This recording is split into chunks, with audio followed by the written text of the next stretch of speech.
ꯃꯌꯥꯝꯕꯨ ꯁꯦꯡꯆꯨꯔꯤ ꯅꯩꯅꯕꯒꯤ ꯊꯧꯔꯝ ꯑꯁꯤꯗ ꯇꯔꯥꯝꯅ ꯑꯣꯛꯆꯔꯤ. ꯉꯁꯤ ꯅꯩꯅꯒꯗꯧꯔꯤꯕ ꯇꯣꯄꯤꯛꯇꯤ ꯁꯤꯟ offering, burn offering and drink offering ꯍꯥꯏꯔꯤꯕ ꯑꯣꯐꯔꯤꯡ ꯑꯍꯨꯝ ꯑꯁꯤꯒꯤ ꯃꯔꯝꯗ ꯅꯩꯅꯁꯤ. ꯃꯊꯪꯗꯅ ꯃꯤꯠ ꯑꯣꯐꯔꯤꯡ, ꯇ꯭ꯔꯦꯁꯄꯥꯁ ꯑꯣꯐꯔꯤꯡ, ꯄꯤꯁ ꯑꯣꯐꯔꯤꯡ ꯑꯗꯨꯒꯤ ꯃꯔꯝꯗ ꯑꯃꯨꯛ ꯑꯩꯈꯣꯏꯅ ꯅꯩꯅꯁꯤ. ꯑꯍꯥꯟꯕꯗ ꯑꯩꯈꯣꯏ ꯏꯁꯣꯔꯗ ꯆꯪꯖꯁꯤ. ꯁꯒꯃꯥꯂꯦꯝ ꯇꯥꯏꯕꯪꯄꯥꯟ ꯄꯨꯝꯅꯃꯛꯄꯨ ꯁꯦꯝꯕꯤꯕ ꯏꯉꯝ ꯉꯝꯕ ꯏꯄꯥ ꯏꯁꯣꯔ, ꯅꯍꯥꯛꯄꯨ ꯍꯥꯏꯅꯤꯡꯉꯥꯏ ꯂꯩꯇꯅ ꯊꯥꯒꯠꯆꯔꯤ. ꯏꯄꯥ, ꯅꯍꯥꯛꯅ ꯑꯩꯈꯣꯏꯒꯤ ꯄꯥꯞ ꯀꯣꯛꯄꯤꯅꯤꯡꯉꯥꯏꯒꯤꯗꯃꯛ ꯀꯔꯤ ꯀꯔꯤ ꯊꯧ ꯇꯧ ꯍꯥꯏꯅ ꯅꯍꯥꯛꯅ ꯇꯥꯛꯄꯤꯔꯝꯕꯒꯦ ꯍꯥꯏꯕ ꯑꯗꯨꯒꯤ ꯃꯔꯝꯗ ꯉꯁꯤ ꯅꯩꯅꯒꯗꯧꯔꯤ.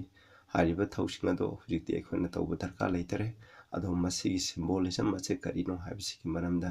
ꯅꯍꯥꯛꯀꯤ ꯕꯥꯏꯕꯜꯗꯒꯤ ꯑꯩꯈꯣꯏꯅ ꯈꯔ ꯅꯩꯅꯒꯗꯧꯔꯤ. ꯃꯁꯤꯗ ꯅꯍꯥꯛꯅ ꯕꯣꯔ ꯄꯤꯅꯕꯤꯌꯨ. ꯑꯩꯅ ꯉꯥꯡꯕ ꯈꯨꯗꯤꯡꯃꯛ ꯅꯍꯥꯛꯀꯤ ꯕꯥꯏꯕꯜꯒꯤ ꯊꯋꯥꯏ ꯑꯁꯦꯡꯕꯅ ꯆꯤꯡꯕꯤꯗꯨꯅ ꯉꯥꯡꯕꯤꯕꯒꯤ ꯃꯇꯨꯡ ꯑꯣꯏꯍꯟꯕꯤꯌꯨ. ꯇꯥꯔꯤꯕ ꯏꯆꯤꯟ ꯏꯅꯥꯎꯁꯤꯡꯗꯁꯨ ꯃꯄꯥꯟ ꯅꯥꯏꯗꯕ ꯕꯣꯔ ꯑꯗꯨ ꯄꯤꯅꯕꯤꯌꯨ. ꯑꯆꯨꯝꯕꯁꯦ ꯈꯪꯍꯟꯕꯤꯌꯨ. ꯄ꯭ꯔꯚꯨ ꯖꯤꯁꯨ ꯈ꯭ꯔꯤꯁꯇꯒꯤ ꯃꯤꯡꯗ ꯈꯨꯔꯨꯝꯖꯔꯤ. ꯑꯥꯃꯦꯟ. ꯑꯩꯈꯣꯏꯅ ꯃꯁꯤꯒꯤ ꯑꯣꯐꯔꯤꯡꯁꯤꯡ ꯑꯁꯤꯒꯤ ꯃꯔꯝꯗ ꯅꯈꯣꯏꯅ ꯍꯦꯟꯅ ꯚꯥꯞ ꯇꯥꯅꯤꯡꯉꯥꯏꯒꯤꯗꯃꯛ ꯂꯦꯕꯤꯇꯤꯀꯁ ꯍꯥꯏꯗꯤ ꯂꯤꯆꯠꯂꯣꯟ ꯄꯟꯗꯨꯞ 1 - 6 ꯐꯥꯎꯕꯗ ꯅꯈꯣꯏꯅ ꯄꯥꯕ ꯃꯇꯝꯗ ꯃꯁꯤ ꯐꯖꯅ ꯈꯪꯕ ꯉꯝꯒꯅꯤ. ꯑꯗꯨꯒ ꯑꯣꯐꯔꯤꯡ ꯃꯌꯥꯝꯁꯤꯡ ꯑꯁꯤꯒꯤ ꯃꯅꯨꯡꯗ ꯈ꯭ꯋꯥꯏꯗꯒꯤ ꯃꯔꯨ ꯑꯣꯏꯕꯁꯦ ꯑꯩꯈꯣꯏꯅ ꯂꯣꯏꯅ ꯃꯔꯨ ꯑꯣꯏ, ꯑꯗꯨꯕꯨ ꯃꯔꯨ ꯑꯣꯏꯕꯁꯦ ꯁꯤꯟ ꯑꯣꯐꯔꯤꯡ. ꯍꯥꯏꯗꯤ ꯃꯤ ꯑꯃꯅ ꯄꯥꯞ ꯇꯧꯔꯒꯗꯤ ꯃꯥꯒꯤ ꯄꯥꯞ ꯑꯗꯨ ꯀꯣꯛꯆꯅꯤꯡꯉꯥꯏꯒꯤꯗꯃꯛ ꯏꯁꯣꯔꯗ ꯀꯔꯤ ꯁꯥꯀꯠꯀꯅꯤ, ꯀꯔꯤ ꯕꯂꯤ ꯇꯧꯒꯅꯤ ꯍꯥꯏꯕꯁꯦ ꯃꯁꯤ ꯌꯥꯝꯅ ꯃꯔꯨ ꯑꯣꯏ. ꯑꯍꯥꯟꯕꯗ ꯑꯩꯈꯣꯏ ꯆꯪꯁꯤꯜꯂꯁꯤ ꯁꯤꯟ ꯑꯣꯐꯔꯤꯡ, ꯄꯥꯞꯀꯤ ꯏꯔꯥꯠ ꯄꯣꯠ ꯀꯠꯄ, ꯃꯁꯤꯒꯤ ꯃꯔꯝꯗ ꯆꯪꯈꯤ. ꯃꯁꯤꯒꯤ ꯆꯦꯞꯇꯔ ꯑꯁꯤ ꯂꯦꯕꯤꯇꯤꯀꯁ ꯆꯦꯞꯇꯔ 4ꯗ ꯌꯨꯝꯐꯝ ꯑꯣꯏꯕꯅꯤ. ꯏꯆꯤꯟꯅꯥꯎꯁꯥ, ꯑꯩꯅ ꯍꯣꯜ ꯆꯦꯞꯇꯔꯁꯤꯃ ꯂꯣꯏꯅ ꯄꯥꯔꯔꯣꯏ. ꯑꯩꯅ ꯈꯔ ꯈꯟꯀꯠꯂꯒ ꯃꯁꯤꯗ ꯌꯥꯎꯕ ꯃꯔꯨꯑꯣꯏꯕꯁꯤꯡꯗꯣ ꯑꯩꯅ ꯍꯥꯏꯖꯔꯛꯀꯦ. ꯂꯦꯕꯤꯇꯤꯀꯁ 4ꯒꯤ 3-7ꯗ ꯁꯤꯗ ꯍꯥꯏ, ꯀꯅꯥꯒꯨꯝꯕ ꯊꯥꯎ ꯅꯣꯏꯕꯤꯈ꯭ꯔꯕ ꯄꯨꯔꯣꯍꯤꯠ ꯑꯃꯅ ꯃꯤꯁꯤꯡꯅ ꯇꯧꯅꯔꯤꯕ ꯄꯥꯞ ꯑꯗꯨꯒꯤ ꯃꯇꯨꯡ ꯏꯟꯅ ꯃꯍꯥꯛꯁꯨ ꯄꯥꯞ ꯇꯧꯔꯗꯤ, ꯍꯥꯏꯗꯤ ꯑꯩꯈꯣꯏ ꯁꯥꯙꯥꯔꯟ ꯃꯤꯌꯥꯝꯅ ꯄꯥꯞ ꯇꯧꯕ ꯑꯁꯤꯒꯨꯝꯅ ꯃꯍꯥꯛꯅꯁꯨ ꯄꯥꯞ ꯇꯧꯔꯗꯤ, ꯃꯍꯥꯛꯀꯤ ꯄꯥꯞꯀꯤꯗꯃꯛ ꯃꯍꯥꯛꯅ ꯁꯟ ꯂꯥꯕ ꯑꯃ ꯋꯤꯗꯥꯎꯠ ꯕ꯭ꯂꯦꯃꯤꯁ ꯍꯥꯏ, ꯑꯁꯣꯏ ꯑꯉꯥꯝ ꯌꯥꯎꯗꯕ, ꯍꯥꯏꯗꯤ ꯑꯃꯣꯠꯄ ꯂꯩꯇꯕ, ꯗꯥꯛ ꯂꯩꯇꯕ, ꯍꯥꯏꯗꯤ ꯂꯩꯅꯥ ꯇꯤꯟꯅꯥ ꯆꯦꯟꯗꯕ, ꯃꯁꯥ ꯐꯕ ꯁꯟ ꯂꯥꯕ ꯑꯃ ꯄꯣꯔꯛꯀꯗꯕꯅꯤ. ꯃꯍꯥꯛꯀꯤ ꯄꯥꯞꯀꯤ ꯏꯔꯥꯠꯄꯣꯠ ꯑꯣꯏꯅꯤꯡꯉꯥꯏꯒꯤꯗꯃꯛ, ꯑꯣꯐꯔꯤꯡꯒꯤꯗꯃꯛ, ꯕꯂꯤ ꯇꯧꯅꯤꯡꯉꯥꯏꯒꯤꯗꯃꯛ ꯄꯣꯔꯛꯀꯗꯕꯅꯤ ꯍꯥꯏ. ꯑꯗꯨꯒ ꯃꯍꯥꯛꯅ ꯀꯔꯤ ꯇꯧꯕ꯭ꯔꯥ ꯍꯥꯏꯕꯁꯤ ꯌꯦꯡꯁꯦ. ꯃꯍꯥꯛꯅ ꯁꯟ ꯂꯥꯕ ꯑꯗꯨ ꯑꯩꯈꯣꯏꯅ ꯇꯦꯕꯔꯅꯦꯀꯜ ꯍꯥꯏꯗꯤ ꯁꯦꯡꯆꯨꯔꯤꯒꯤ ꯃꯤꯌꯥꯝ ꯇꯤꯟꯕ ꯃꯐꯝ, ꯍꯥꯏꯗꯤ ꯀꯣꯔꯠ ꯃꯅꯨꯡꯗ ꯑꯗꯨꯗ ꯄꯨꯔꯛꯀꯗꯕꯅꯤ ꯍꯥꯏ. ꯁꯦꯜꯂꯦ, ꯃꯍꯥꯛꯅ ꯃꯍꯥꯛꯀꯤ ꯃꯈꯨꯠ ꯑꯗꯨ ꯁꯟ ꯂꯥꯕ ꯑꯗꯨꯒꯤ ꯃꯀꯣꯛꯇ ꯃꯍꯥꯛꯀꯤ ꯃꯈꯨꯠ ꯑꯅꯤꯗꯨ ꯊꯝꯒꯅꯤ. ꯑꯗꯨꯒ ꯃꯍꯥꯛꯀꯤ ꯃꯔꯥꯟ ꯃꯈꯩꯗꯨ ꯃꯗꯨꯗ ꯍꯩꯖꯒꯗꯕꯅꯤ. ꯑꯦꯟ ꯀꯤꯜ ꯗ ꯕꯨꯂꯣꯛ ꯕꯤꯐꯣꯔ ꯗ ꯂꯣꯔꯗ, ꯏꯁꯣꯔꯒꯤ ꯃꯃꯥꯡꯗ ꯍꯥꯏꯔꯤꯕ ꯁꯥꯗꯣ ꯃꯍꯥꯛꯅ ꯍꯥꯠꯀꯅꯤ. ꯍꯥꯏꯗꯤ ꯄꯥꯞ ꯇꯧꯔꯤꯕ ꯃꯤ ꯃꯁꯥꯃꯛꯅ ꯍꯥꯠꯀꯗꯕꯅꯤ ꯃꯁꯦ. ꯑꯗꯨꯒ ꯍꯥꯏꯔꯤꯕ ꯊꯥꯎ ꯅꯣꯏꯕꯤꯈ꯭ꯔꯕ ꯄꯨꯔꯣꯍꯤꯠ ꯑꯗꯨꯅ ꯍꯥꯏꯔꯤꯕ ꯁꯟ ꯂꯥꯕ ꯑꯗꯨꯒꯤ ꯏ ꯑꯗꯨ ꯃꯍꯥꯛꯅ ꯂꯧꯒꯅꯤ. ꯑꯗꯨꯒ ꯇꯦꯕꯔꯅꯦꯀꯜꯒꯤ ꯀꯪꯒꯤꯒꯦꯁꯟꯗ ꯃꯍꯥꯛꯅ ꯄꯨꯔꯛꯀꯅꯤ. ꯑꯗꯨꯒ ꯃꯍꯥꯛꯅ ꯄ꯭ꯔꯤꯁ ꯑꯗꯨꯅ ꯃꯍꯥꯛꯀꯤ ꯈꯨꯗꯣꯝꯕꯤ ꯑꯗꯨꯅ ꯏ ꯑꯗꯨꯗ ꯂꯨꯞꯀꯅꯤ. ꯑꯗꯨꯒ ꯃꯥꯒꯤ ꯏ ꯑꯗꯣ ꯏꯁꯣꯔꯒꯤ ꯃꯃꯥꯡꯗ ꯁꯦꯡꯆꯨꯔꯤꯒꯤ ꯃꯅꯨꯡꯗ ꯄꯨꯔꯛꯑꯅꯤ. ꯑꯗꯨꯒ ꯃꯥꯒꯤ ꯏ ꯑꯗꯣ 3ꯔꯛ ꯂꯨꯞꯄꯒ ꯉꯁꯥꯏꯒꯤ ꯄꯔꯗꯥ, ꯑꯩꯈꯣꯏꯅ ꯑꯁꯦꯡꯕ ꯃꯐꯝꯒ ꯈ꯭ꯋꯥꯏꯗꯒꯤ ꯁꯦꯡꯕ ꯃꯐꯝꯒꯤ ꯃꯔꯛꯇ ꯈꯥꯏꯗꯣꯛꯏꯕ ꯏꯁꯣꯔꯒꯤ ꯃꯔꯁꯤꯁꯤꯅ ꯈ꯭ꯋꯥꯏꯗꯒꯤ ꯑꯁꯦꯡꯕ ꯃꯅꯨꯡꯗ ꯂꯩꯈ꯭ꯔꯦ. ꯏꯁꯣꯔꯒꯤ ꯃꯤꯅꯨꯡꯁꯤꯒꯤ ꯐꯝꯕꯥꯜ, ꯑꯗꯨꯒ 10 ꯀꯃꯥꯟꯃꯦꯟ ꯂꯩꯈ꯭ꯔꯦ. ꯍꯥꯏꯔꯤꯕ ꯑꯗꯨꯒꯤ ꯃꯃꯥꯡꯗ ꯃꯍꯥꯛꯅ ꯈꯨꯗꯣꯝꯕꯤꯅ 3ꯔꯛ ꯂꯨꯞꯄꯒ ꯃꯥꯅ, ꯍꯥꯏꯗꯤ 3ꯔꯛ ꯍꯥꯏꯗꯤ ꯑꯃꯨꯛ ꯂꯨꯞꯄꯅꯤ, ꯑꯃꯨꯛ ꯀꯜꯂꯅꯤ, ꯑꯃꯨꯛ ꯂꯨꯞꯄꯅꯤ, ꯑꯁꯨꯃꯥꯏꯅ 3ꯔꯛ ꯃꯍꯥꯛꯅ ꯇꯧꯒꯅꯤ. ꯃꯥꯅ ꯄꯔꯗꯥ ꯑꯗꯨꯗ ꯇꯧꯒꯅꯤ. ꯃꯁꯤ ꯀꯔꯤꯒꯤꯗꯃꯛꯇꯅꯣ ꯍꯥꯏꯗꯤ ꯍꯥꯏꯔꯤꯕ ꯏ ꯑꯁꯤꯗ ꯑꯩꯈꯣꯏꯒꯤ ꯄꯨꯟꯁꯤ ꯌꯥꯎꯅ ꯑꯩꯈꯣꯏꯅ ꯄꯥꯞ ꯇꯧꯕꯗꯨꯒꯤ ꯗꯟꯗꯤ ꯑꯗꯣ ꯏꯁꯣꯔꯒꯤ ꯃꯥꯁꯤ ꯁꯤꯠꯇ ꯑꯗꯨ ꯄꯤꯔꯤꯕꯅꯤ. ꯍꯥꯏꯗꯤ ꯌꯥꯊꯪ 10ꯅ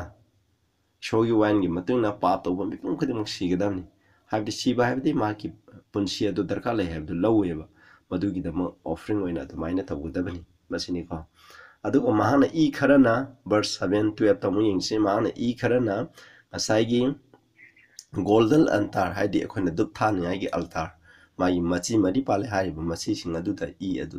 ꯃꯍꯥꯛꯅ ꯇꯩꯒꯅꯤ. ꯁꯨꯃꯥꯏꯅ ꯇꯧꯔꯒ ꯃꯥ ꯊꯣꯛꯂꯛꯑꯅꯤ. ꯊꯣꯛꯂꯒ ꯏ ꯑꯗꯨ ꯉꯁꯥꯏꯒꯤ ꯃꯄꯥꯟꯗ ꯂꯩꯔꯤꯕ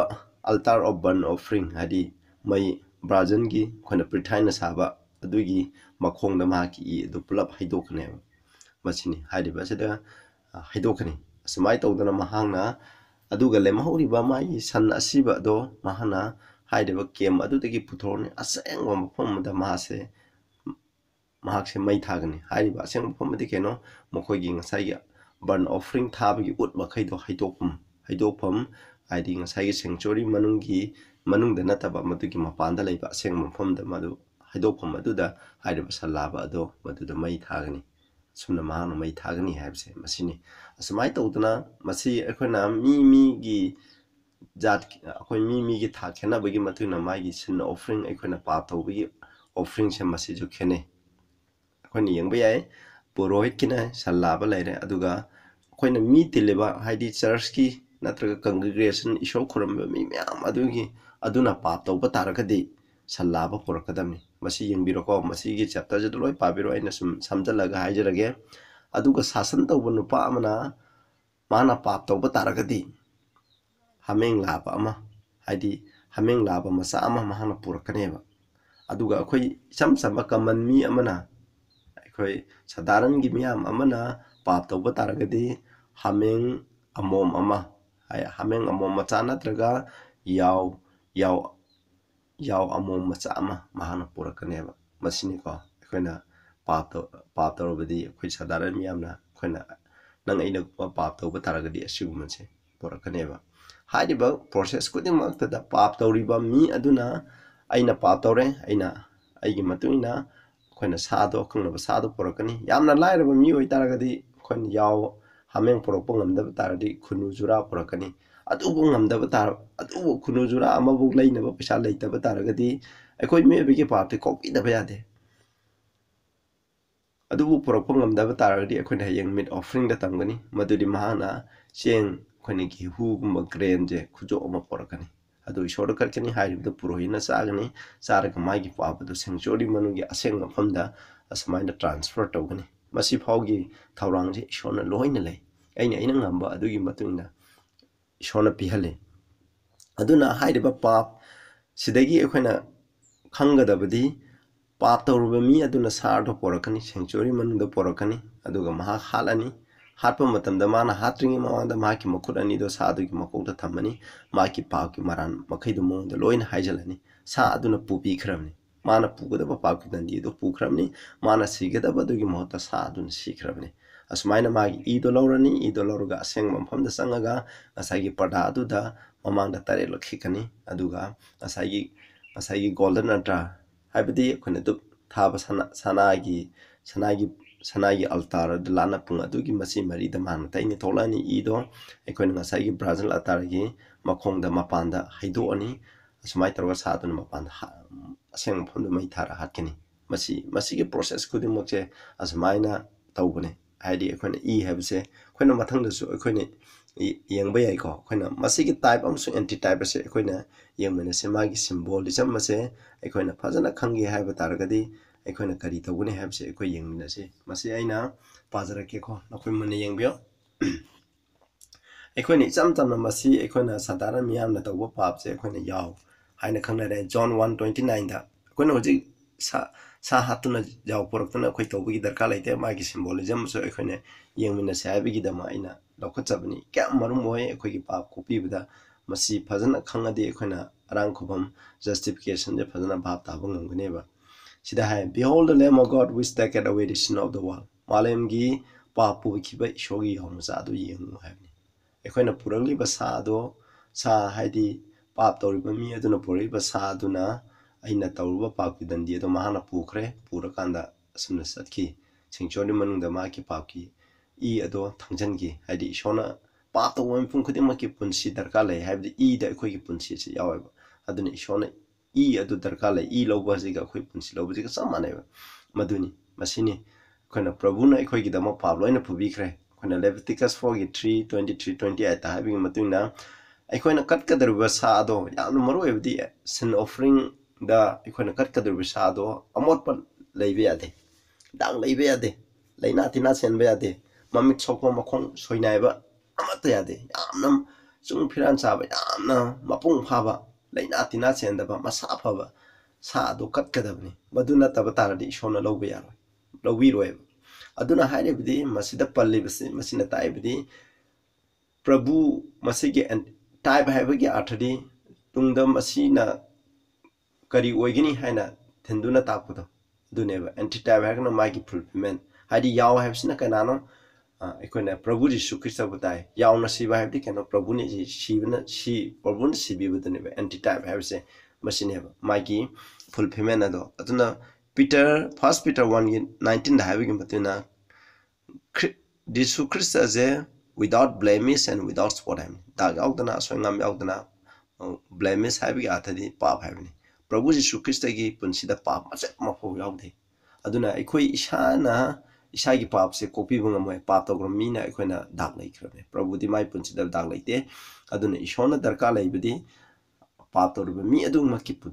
ꯄꯨꯟꯁꯤ ꯅꯠꯇ꯭ꯔꯒ ꯃꯗꯨꯒ ꯃꯥꯟꯅꯕ ꯍꯥꯏꯕꯗꯨꯅꯦꯕ ꯃꯗꯨ ꯍꯥꯏꯔꯤꯕ ꯄꯥꯞ ꯇꯧꯕ ꯃꯤ ꯑꯗꯨꯅ ꯃꯥꯒ ꯄꯨꯟꯁꯤ ꯆꯞ ꯃꯥꯟꯅꯕ ꯄꯤꯕ ꯉꯝꯃꯔꯣꯏ ꯍꯥꯏꯗꯤ ꯌꯥꯊꯪ ꯇꯔꯥ ꯊꯨꯒꯥꯏꯈ꯭ꯔꯕꯅꯤꯅ ꯃꯗꯨꯒꯤꯗꯃꯛ ꯄ꯭ꯔꯚꯨꯒꯤ ꯄꯨꯟꯁꯤ ꯄ꯭ꯔꯚꯨꯅ ꯄꯣꯛꯄꯗꯒꯤꯅ ꯁꯤꯕ ꯐꯥꯎꯕ ꯄꯥꯞ ꯌꯥꯎꯈꯤꯗꯦ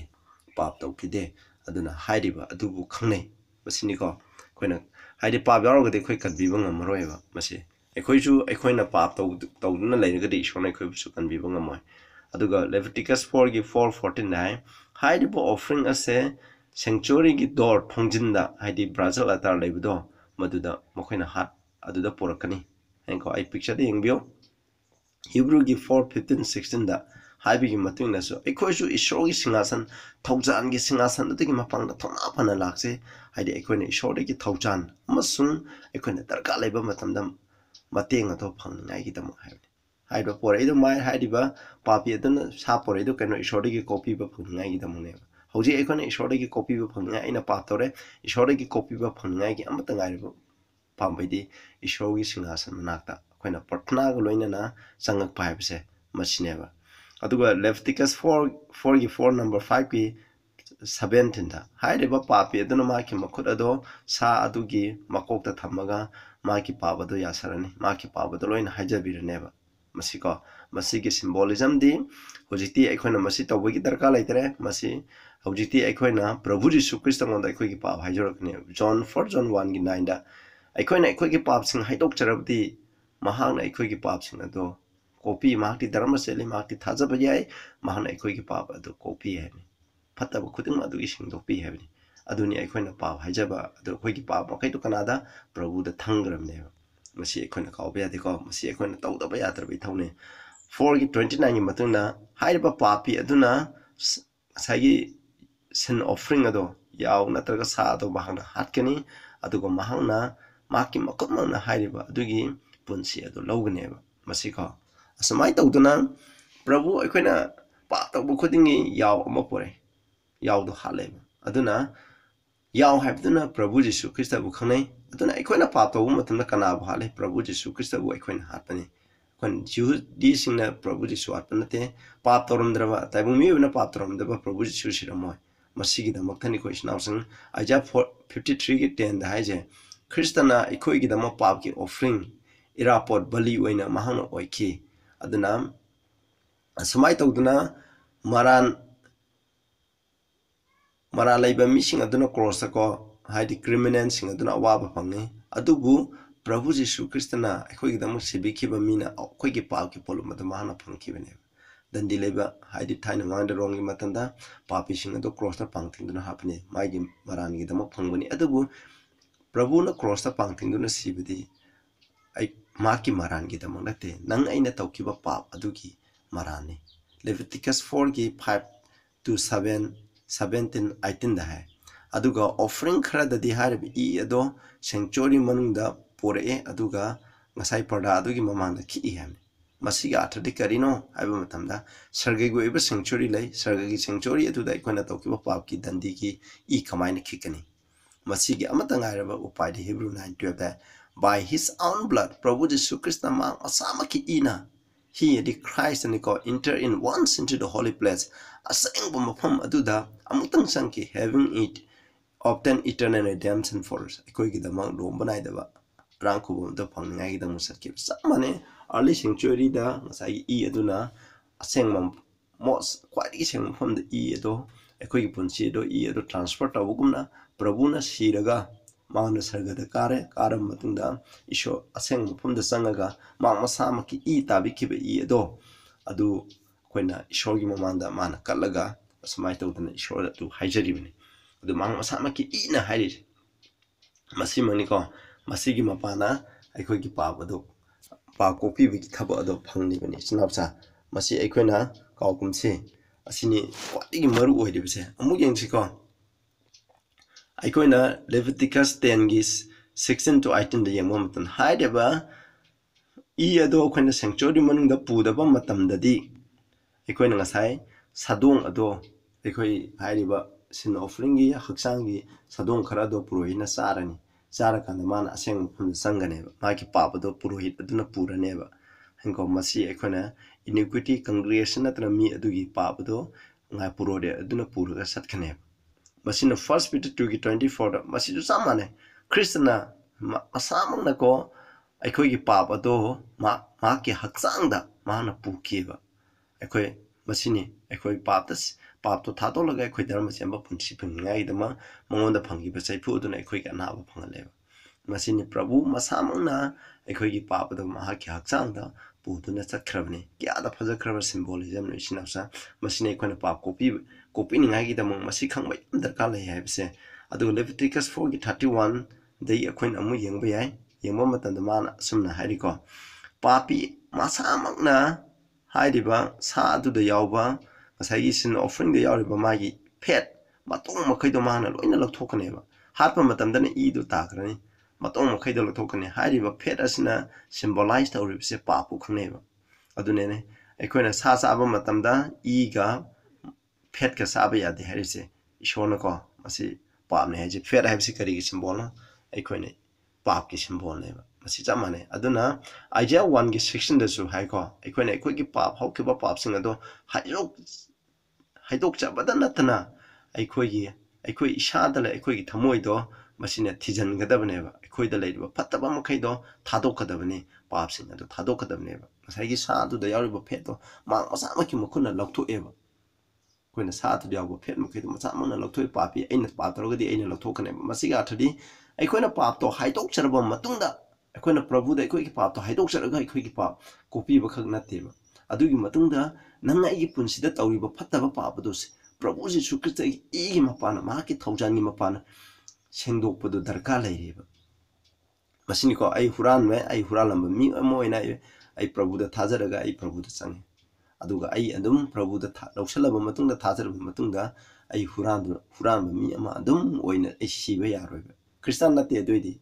huran mi aina huran bo ina siba yade mi hatpa mi amoina mi hatpa adum oiraga prabhu da thaja yaraga mi hatna adum lairaga ai siba yaroiba prabhu da thajaraga di mi hatpa ai tolakane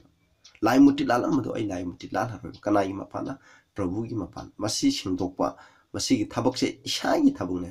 kanana pangal pirakani prabhu na pangal pirakane masi ekhona kawba yade ko aduga mu yengse haide 431 da ko haide ba magi phet mahaw ado loina mak ekhona court adu da ko mai thado ne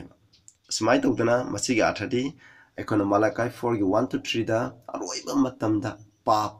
aduga papi khudingmak saitan de hawraga ma ki masa laireba khudingmak cho ishona tumna mangan ganeba masi prabhu Jesu Krishna ani shuba lakpa amasung millennium gi matungda sei lising amai gi matungda prithvi asida pap amsu papi khudingmak tumna mangan gani habne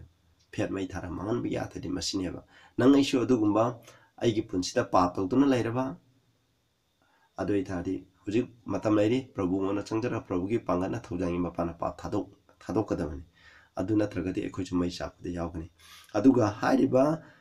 koina sin offering gi pa makai do ekoina laima aida ko asai Brazil atara du gi makhong hidui masiga athadi karino hairiba asina hidokpa gi athadi masina prithvi ase magi antitata Ephesians 1 gi 14 ga prabhu Jesu Christ gi maman yam la ina ekhoi gi punsi ekhoi gi prithvi pap ta chakraba prithvi ase masigi mamal ado laibi kramne ekhona pap toroga ifadana pap toroga khoi prithvi se saitan gi maphundo jon thokre adu jon thokiba do prabhu na tabi be igi mapana masi ekhona amuk sengdopi gre habse ekhona amu hana laibi gre habse ne matang da mu yengsi ko burn offering masine pap ki yam maru webse chinapsan ekhona sin offering gi maru webse masine ba masina khoi kawbi ganu na khoi hana na naina biu masi ekhona hujik kat kane habnate mana manungi oiba philosophy do karino habe ekhona khangba burn offering masi burn offering ki yam maru wai masi ga horop from the Genesis 4 da ifadana patro matunda ken ga abel ga na kat ki showing from the kat ki bado burn offering haidi sa masa pumba ko halaba matung da mai mathak da hing pulap mai do sahan ba masi offering asibuni burn offering adi mai thara ga kat pa lana pung adagi Genesis 8 20 to 21 da jo ising ichaw gi matung da nahana nawana lana pung ama seme matuda aseng masa khuding ma do mana ishogi mapam da hale halakanda mai thadana katkeba aduga 21 da ishona hairiba adugi manam mado maki thamoida yamna nungsiba manam oi hai that Lord said in us I will not again curse the ground aina miyoiba maramgi da mai prithvi jamana sap ta roina an haikibni masina smelling hairiba sa do katpa matam da madugi lai magi maikhu manam magi nungsiba manam mado ishogi manakta yore eba masim yengche masina Leviticus 1 da masigi maram da phajana pabiro loini yaurogani ko masida hai tu da hai ko kanagumba Israel mi amana aikoina offering ama haidi mai da thagada offering ma porokpa taragadi mahangna san cataladi sa sala san singdigi manungda porokpa yai hamengi manungda yaw singdi manungdagi mahana porokpa yai hamne aduna mahana porokpa taragadi hairiba do sa do verse da haidi koina tak leitaba masa phaba soinai taba porokadani masiga thadi pap ꯑꯩꯈꯣꯏꯒꯤ ꯄꯨꯟꯁꯤꯗ ꯄꯥꯞ ꯂꯩꯕ ꯌꯥꯔꯣꯏ ꯄ꯭ꯔꯚꯨ ꯖꯤꯁꯨ ꯈ꯭ꯔꯤꯁꯇꯒꯤ ꯄꯨꯟꯁꯤꯗ ꯑꯩꯈꯣꯏꯒꯤ ꯄꯥꯞ ꯂꯩꯈꯤꯗꯦ ꯍꯥꯏꯕꯁꯤꯅꯦꯕ ꯑꯩꯈꯣꯏꯁꯨ ꯏꯁꯣꯔꯒꯤ ꯃꯐꯝꯗ ꯑꯩꯈꯣꯏ ꯀꯠꯀꯦ ꯍꯥꯏꯇꯥꯔꯗꯤ ꯄꯥꯞ ꯇꯧꯕ ꯑꯩꯅ ꯏꯁꯣꯔꯒꯤ ꯃꯐꯝꯗ ꯀꯠꯆꯔꯕꯅꯤ ꯍꯥꯏꯕꯁꯦ ꯏꯁꯣꯔꯅ ꯌꯥꯔꯣꯏꯀꯣ ꯏꯁꯣꯔꯒꯤ ꯃꯄꯥꯟꯗ ꯇꯧꯒꯗꯕꯅꯤ ꯑꯗꯨꯒ ꯍꯥꯏꯔꯤꯕ ꯁꯥꯗꯣ ꯃꯍꯥꯛꯀꯤ ꯃꯈꯨꯠꯅ ꯃꯥꯒꯤ ꯃꯀꯣꯛꯇ ꯊꯝꯃꯅꯤ ꯆꯞ ꯃꯥꯟꯅꯩ ꯉꯁꯥꯏꯗꯨꯒ ꯆꯞ ꯃꯥꯟꯅꯩ ꯑꯗꯨꯒ ꯃꯍꯥꯛꯅ ꯃꯍꯥꯛꯀꯤ ꯄꯥꯞ ꯃꯍꯥꯛꯀꯤ ꯑꯦꯇꯣꯟꯃꯦꯟ ꯀꯣ ꯃꯍꯥꯛꯀꯤ ꯄꯥꯞ ꯁꯦꯡꯗꯣꯛꯄꯒꯤ ꯊꯕꯛ ꯑꯗꯣ ꯑꯁꯨꯝꯅ ꯌꯥꯕꯤꯔꯅꯦꯕ ꯑꯗꯨꯒ ꯁꯥꯗꯣ ꯃꯍꯥꯛꯅ ꯍꯥꯠꯀꯅꯤ ꯍꯥꯏ ꯑꯗꯨꯒ ꯍꯥꯏꯔꯤꯕ ꯕꯨꯂꯣꯛ ꯁꯜꯂꯥꯕ ꯑꯣꯏꯕ ꯌꯥꯏ ꯍꯥꯃꯦꯡ ꯑꯣꯏꯕ ꯌꯥꯏ ꯑꯗꯨꯒ ꯍꯥꯃꯦꯡ ꯃꯆꯥ ꯑꯣꯏꯕ ꯌꯥꯏ ꯑꯗꯨꯒ ꯌꯥꯎ ꯃꯆꯥ ꯑꯣꯏꯕ ꯌꯥꯏ ꯃꯁꯤ ꯃꯍꯥꯛꯅ ꯍꯥꯠꯂꯅꯤ ꯄ꯭ꯔꯤꯁ ꯍꯥꯠꯂꯅꯤ ꯑꯗꯨꯒ ꯑꯥꯔꯣꯟꯅ ꯁꯤꯗꯀꯣ kill the bullock and shall bring the blood and sprinkle the blood round above the altar aduga masagi brazil atargi aduda magi adu taigini hamni aduga verse 6 da yam roiba amana siko burn offering gida hairiba mahana sa ado magi maun adu khone he shall flay the burn offering sariba aduga mon khokani mon kho matung sa ado makka ane hingo aduga hairiba altar koina brazil altar atuda mai tharani madu thamaga mai tharani u thamani u mathaktuda ma adu thamma kanda masim mai tharani asmai tawduna hameng oibe yaw oibe yai madu mapung phana mangna mai tharani asmaina porakadabni yaw sameng aju porakadabni masa phaba porakadabni aduga mai tharaga ishoda katkadabni habni uche gorusu ko asmaina mana porakadabni habni do haiba offering ase ai lanai gi oina ai isade ishoda katak charage ai ja aseng ba mi mo orege haina dum matamda ai gi pap shon ngai gi dama haibna katpa masidi mi amna katpa yai katabasu yai masidi ko aduga sin offering di kataba yate aina mi gi mapor huralur ta di matam adu de ijrangi mina adum kolane mi gi khanaruba aina papa ma bu tawradi sin offering sidi kataba yate adu masidi kalasu yai amarom da katrabasu yai ai isade ishoda pura kathok charage haibi shoda tawbiman khangbana consecration pura kathoge haiba matana masi porakane aduga moikoi whole congregation gi adi Israel da leba myam adugi mokoi bu sengdokpagi thabak chen me khudingi tawdaba yadabli ha ko Exodus 29 gi 38 39 ko this is that which thou shall offer upon the 2 lambs of first year by day continue yaw naba yaw masa ani hengo sahi ama suraba yaw masa ani katkane ayukta ama nungthinda ama namet khudingi mahana katkane masi kattaba yade miyang gidama amana ayukta amana evanda masina takudi whole congregation hadi Israel gi miyam like kurimbe miyam khuding moto ishoda ma phana kathu hebni hauji cho khoi Christian gi family khuding da tawri worship morning worship tawri evening worship masigi ngasai burn offering katpado madugi symbol ne hoji khona ayukta worship tawriba numidang da worship tawriba masi Christian gi yum omo wereka morning worship amsing evening worship tawdirbe imung ado kaidong na sakhot phangam roidabni masi maramdi ma ki punsi do morning da khoi ishoda ka thok charabni thabak tawdring mamangda masi ekoina kawgum si masi gi type aduge anti type ko yengsi masi nei khoda kari para takpiri habse ko yengse ba Leviticus 1 gi 9 da masi ko shoda manam nungsiba haidi masa panam to mai thara khatpa manam nungsiba adugumba ekoina bali amane ba irat pot amane masi Ephesians 5:2 Krista masamakso aikoigidamuk pibikiko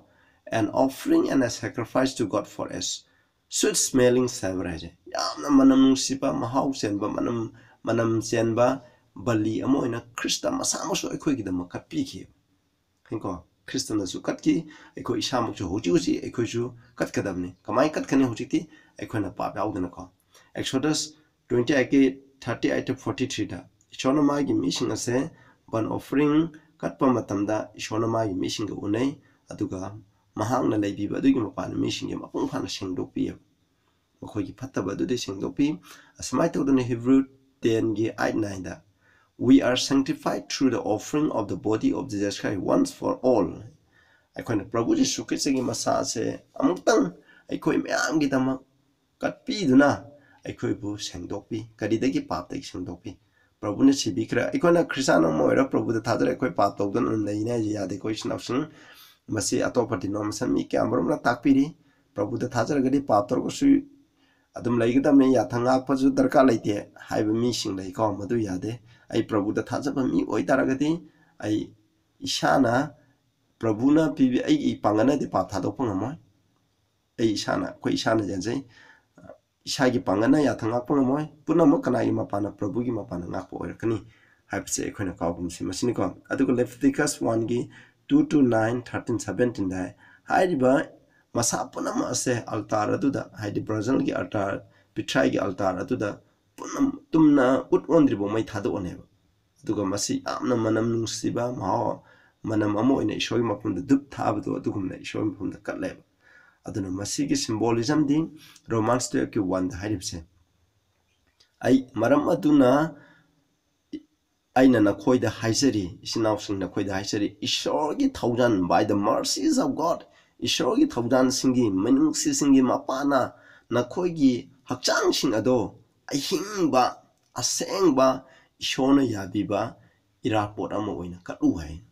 akoi kamaina ishogin mafamda sa katpa matamdadi singu aigara van offering oiga peace offering oigara katpa matamdadi hairib sa do amakpa dag leitaba sa oigidamne hauji akoi isade ishogin mafamda katsaba taragadi akoisu adugumna amakpa leitaba haidi soinaidaba haibadi pap tawdaba akoi ko pap tawdaba mi oigidamne kanai mapana Prabhu ki mapana pap tawdana koine hinglaba matamda asengba punsi Prabhu na salamba punsi da hinglaba matamda akoise asengba ishona yabiba sacrifice oikaneba thaini mangna pap ki sin offering kalaba taragasu amakpa leiragadi ishona yade hingo adumna akoisu ishoi mapamda amakpa leiragadi akoine yaro aroibda koi chache drink offering ko akoina masidi mahi ni drink offering se akoina thaknaba mahi katpane masigi hanbo wari je akoina Genesis 35 tagi hore sanctuary service holding degi ishona yakra ishona akoina Jacob ta habni mark se Laban gi magi makubo ki memda lermadi halai memda halaba matang lamangda ishorga mahaka Prabhu Jesu Christ ka mamuna sane hanaba matang ngamdraba matangda nangna borpi dingena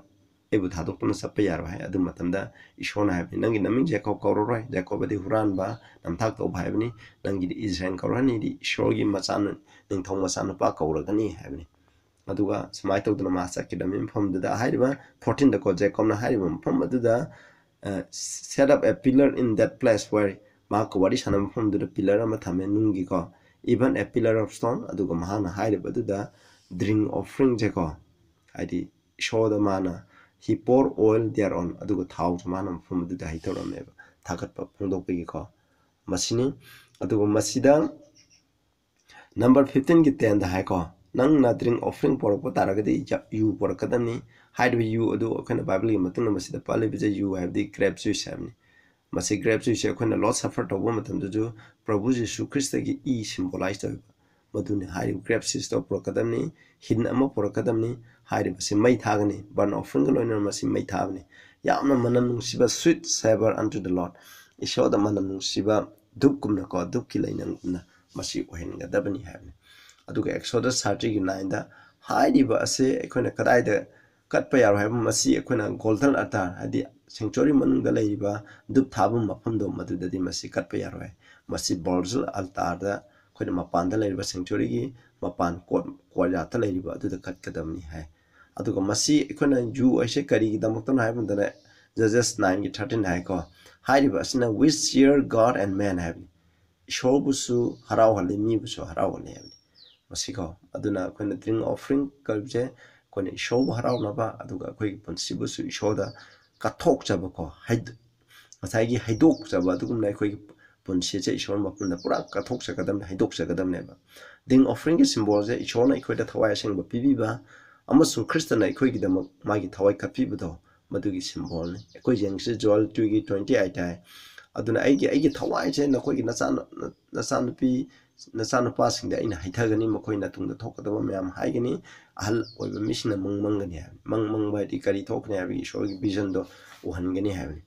Isaiah 43:3 da su aina khawrang ba mangonda ising haibi gani aduga akang bampham da ising thon bigani aigi thawai aduna haki dara sing da hido haithabi gani habi madugi symbol ne sigo aduga Isaiah 53:12 ta habi gi matung namu yengsi aduna masida ko aina mahaki saru adi kona Prabhu Jisu Krista do mahaki saru odo akan ba misinga yen thongna gani habi adi magi piron purit magi pi monda lipi bu purit do misinga marakte yen thongne adamaina because maram di karigino ade he had poured out his soul unto death maram di mahaki thawai ado sibu phabu mangna haidok chare habi aduna Prabhu na khoi gi da thawai haidok sake drink offering je maduni Prabhu na nang aigi da thawai ko maki thawai maki I tabi ki ba I haidok ki ba adugi symbol ne aduna pap chen da mahana pap chen ba khoi gi da oibiki habisini masigi symbol adu bukhane koina masigi type am sun type bin na solution mineral Genesis 35:14 da haibo offering ado showing mang da haidui aduna Isaiah 53:12 da Christna su mahaki punsi do khoi gi da showing from the haidui number 15 gi 10 da masiko burn offering gi altar atu da haidopane aduga masimai tharaga akoina chakhale asmaina hairse manam sibai showing mapum da wai Philippians 2:16-17 da ga pona the one who fully surrendered his life for the Lord's service shogi thabaki demo phana kathok karba ma atuna mahaki punsi do Christagi bali adu da mahaki punsi do haidok kathok mai sacrifice adu da mahaki punsi do kathok charabani aduga shogi matik mangan ga loina na mahaki punsi do lela kadamni ha aduna ikhone shogi da thabak tawge ade khoi Christa ga hingai gi da makoi punsi chupa masi kathok kadabni haibse masini snang sanga sigide matang asida loiselase aduna offering kudimana gi sa asne represent hoje Prabhu Jisu Krista buni nang aigi pap ki dama aduna akhoi ju Prabhu da akhoi pap haidoksi akhoi pap taruga akhoi adam hingani haiba Prabhu da thajaraga pap tawdun laigini haiba wakal se thadok si maram desin offering degi madu takpi de tabiri kudung de shon bopi wasna pratna tawse sagadale be payam thaga chare akhoi gi pap ki dama Prabhu pasamuna akhoi gi balidan oibidun sebiki atmaina sibiba sigi mapana akhoi da pap kopi ba phange koi hoji bali tawai darkha laitre koi direct Prabhu da salaga koi ki pap do haidok sarga Prabhu no kopi raga akhoi gi punchi da leiba pap khudima Prabhu Jisu Krista gi thaujan ma ki mapana pap khudima do